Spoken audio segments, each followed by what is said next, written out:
weird imaginations. Maybe Lily was just lonely. Rachel frowned. I think she's still here. Mark smiled, kissed her forehead, and said, We'll seal the attic window tomorrow. You'll feel better.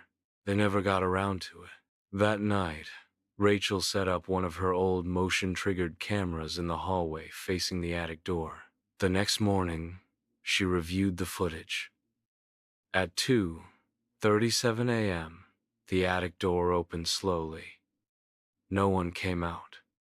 Then, the camera cut to static. Rachel stared at the blank screen for minutes before calling Mark. Okay, he said. That's weird. Maybe the wiring's bad. They argued about it, but ultimately he agreed to go check the attic with her just to ease her nerves. It was colder than before. The rocking chair was now facing the window, and on the inside of the glass were small handprints, as if someone had pressed against it from the inside. Rachel took a photo. When she checked the image, her hands began to tremble. The photo showed the window, the rocking chair, the curtain, and behind the curtain, barely visible, was a face, pale, child-sized, eyes like black voids. But when she looked back up, the window was empty. They sealed the attic door that night. Things began to escalate. Mark started talking in his sleep, muttering strange words in a soft, childlike voice. One morning, Rachel found scratches along the walls of the upstairs hallway. Long, narrow marks, like fingernails. They hadn't been there the day before. She tried to ignore it, to rationalize. But then, one afternoon, while editing photos on her laptop, she noticed something horrifying. In the background of every recent photo, there was a figure, sometimes in a mirror, sometimes just barely visible in a window. A small girl in a nightgown, watching, always watching. She deleted the photos, but they reappeared the next morning.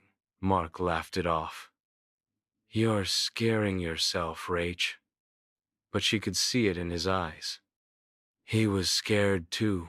He began to sleep with the lights on. He kept a knife under his pillow. Rachel begged him to leave. We can stay in a motel, just for a week. Let the house rest. He refused. I won't abandon this project. I'm not afraid of some ghost story. That night, he didn't come to be at 8 a.m. Rachel woke up alone. The house was silent. She checked every room. No sign of Mark. Then she noticed the attic door. The nails sealing it had been pulled out, bent. The door stood open. She called out, heart racing, but got no answer. Step by trembling step, she climbed the narrow stairs. The attic was dark.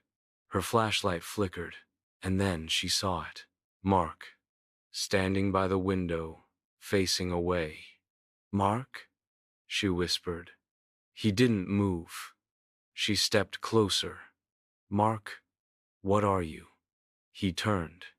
His eyes were wide, mouth open in a silent scream. His body was pale, frozen, like he had been standing there for days. She reached for him and he vanished. Gone. Just like that. She screamed, ran, never stopped. Rachel fled the house that night. She was found the next